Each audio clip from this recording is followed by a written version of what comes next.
திருச்சிற்றம்பலம். ஒரு கிராமத்தில் கணவன் மனைவி வாழ்ந்து வந்தார்கள்.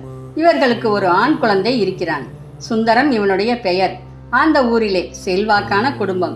செல்வந்தன், தான தர்மம் செய்பவர்கள், மனதளவில் கூட யாருக்கும் எந்த துரோகமும் நினைக்காதவர்கள், இறைவன் மேல் அதிக பற்றுடைய குடும்பம். சுந்தரத்தின் தந்தை சுந்தரமும் இறை பற்றுதலோடு வளர வேண்டும் என்பதற்காக தினமும் சாப்பாடு ஊட்டி வளர்ப்பது போல் இறைவனை பற்றி சொல்லி வளர்த்தார். தன்னிடம் இருக்கும் நல்ல விஷயங்களையும் சொல்லி வளர்த்தார். சிறுவயதில் இருந்தே நல்ல எண்ணத்தையும் நல்ல சிந்தனைகளையும் சொல்லிக் கொடுத்து வளர்த்ததில் தன் தந்தையைப் போலவே சுந்தரம் அந்த ஊருக்குள் மதிப்பும் மரியாதையோடு நல்ல இளைஞனாக வளர்ந்து விட்டான். சுந்தரத்தின் வாழ்க்கை சந்தோஷமாகத்தான் போய்கொண்டிருந்தது. தந்தை முதுமையின் காரணமாக இறைவனடி சேர்ந்தார். சுந்தரம் தந்தையின் மேல் அதிக பாசம் வைத்திருப்பவன். தந்தை இறந்ததில் சுந்தரத்திற்கு மிகுந்த வருத்தம்தான். தாய்க்கு ஆறுதலாக இருந்தான். இப்படியே மாதங்கள் போய்கொண்டிருந்தது.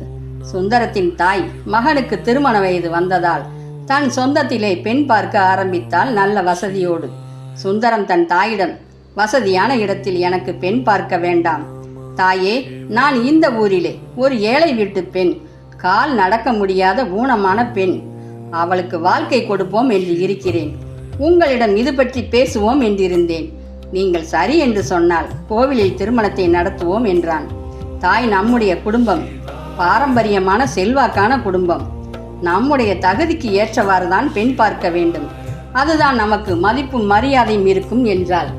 சுந்தரம், தாயே, உங்கள் பேச்சை ஒரு நாளும் மீறியதில்லை. என்னை தவறாக நினைக்க வேண்டாம். நாம் இப்படி ஒரு பெண்ணிற்கு வாழ்க்கை கொடுத்தால் நாம் எந்த வகையிலும் குறைய மாட்டோம் தாயே. நீங்கள் இதை ஏற்றுக்கொள்ளத்தான் வேண்டும். இல்லையேல் எனக்கு திருமணமே வேண்டாம் என்றான். தாய் இந்த விஷயத்தில் பிடிவாதமாக இருந்தாள். சுந்தரம் தாயிடம் பேசி பேசி அரை மனதோடு சம்மதித்தாள். சுந்தரமும் தாயும் பெண் வீட்டிற்கு சென்றார்கள். மகனின் விருப்பத்தை தெரிவித்தால் பெண் வீட்டாரிடம். அவர்களுக்கு நம்ப முடியவில்லை. ஒரு வழியாக பேசி முடித்து கோவிலில் திருமணத்தை நடத்தினார்கள். அந்த ஊரில் சுந்தரத்தை நினைத்து அனைவரும் ஆச்சரியப்பட்டார்கள். ஏழை வீட்டு பெண் மாமியாருக்கு ஏற்ற மருமகளாக நடந்து கொண்டாள். சுந்தரத்திற்கு பெண் குழந்தை பிறந்தது. பார்வதி என்று பெயர் வைத்தான். பார்வதி நாளொரு மேனியும் பொழுதொரு வண்ணமுமாக வளர்ந்தாள். சுந்தரத்தின் தாயும் உடல்நிலை சரியில்லாமல் படுத்த படுக்கையாகி சிறிது நாட்களில் இறந்து விட்டாள். சுந்தரம் மகளை குருகுலத்தில் சென்று சமஸ்கிருத பாடம் பயில வேண்டும் என்று நினைத்து மகளை அந்த இடத்திற்கு அழைத்து சென்றான்.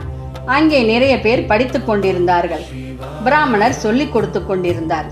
சுந்தரம் மகளை காண்பித்து, மகளுக்கு பாடம் சொல்லிக் கொடுக்க வேண்டும் நீங்கள் என்றான் பிராமணரை பார்த்து. உடனே பிராமணர், இங்கெல்லாம் உங்களை மாதிரி ஆட்களுக்கெல்லாம் இடம் இல்லை. இங்கே படிப்பவர்கள் அனைவரும் பிராமண குழந்தைகள் தான் என்றார். சுந்தரத்திற்கு இது அவமானப்பட்டது போல் நினைத்து மனம் வருந்தினான். இறைவா, இந்த ஊரிலே செல்வாக்காக வாழ்ந்து கொண்டு எனக்கு இப்படி ஒரு நிலையா என்று நினைத்து தினமும் கோவிலுக்கு சென்று சிவன் முன்னால் அமர்ந்து புலம்பினான்.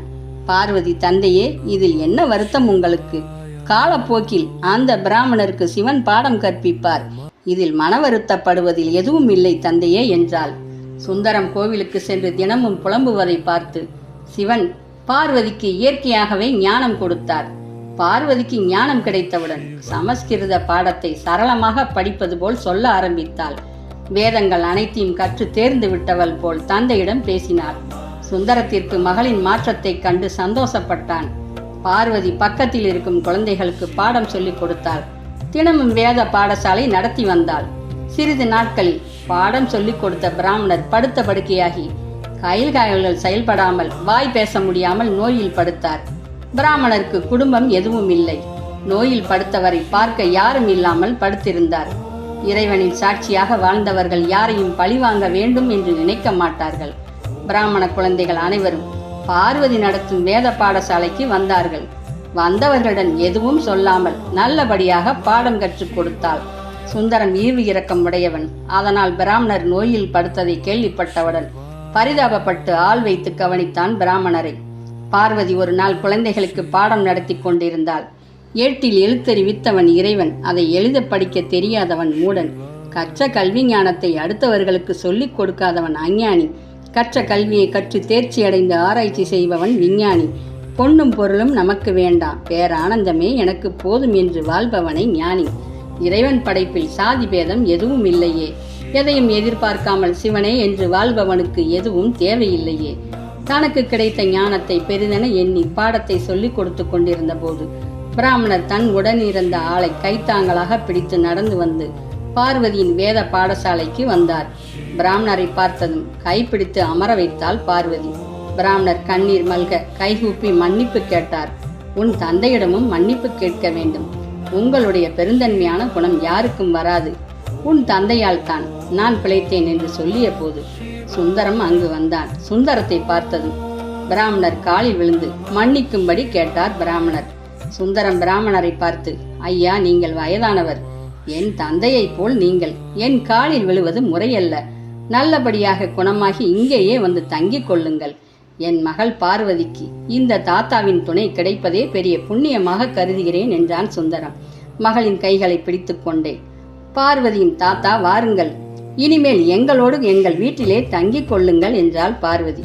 தந்தையும் மகளும் ஒரே மாதிரி சொல்லவும் பிராமணர், உங்களை போய் நான் துச்சமாக நினைத்து விட்டேனே என்று மீண்டும் கையெடுத்து வணங்கி மன்னிப்பு கேட்டார். பிராமணர் நல்லபடியாகி குணமாகி பிராமணர் துணையோடு பார்வதியின் வேத பாடசாலையை நடத்தினாள். பார்வதி நல்ல பெயர் எடுத்து அந்த கிராமத்திலே வலம் வந்து கொண்டிருந்தாள். இறைவன் யாரையும் பழிவாங்க மாட்டான். அவர்கள் திருந்துவதற்கு சோதனை காலம் வரும், அவ்வளவுதான். சுந்தரம் மாதிரி நல்லவர்கள் இருந்தால் நாட்டில் நல்லதே நடக்கும். இறைவனே துணை என்று இருப்பவர்களுக்கு இறைவன் எப்போதும் கைவிட மாட்டான். அன்பே சிவம். நன்றி.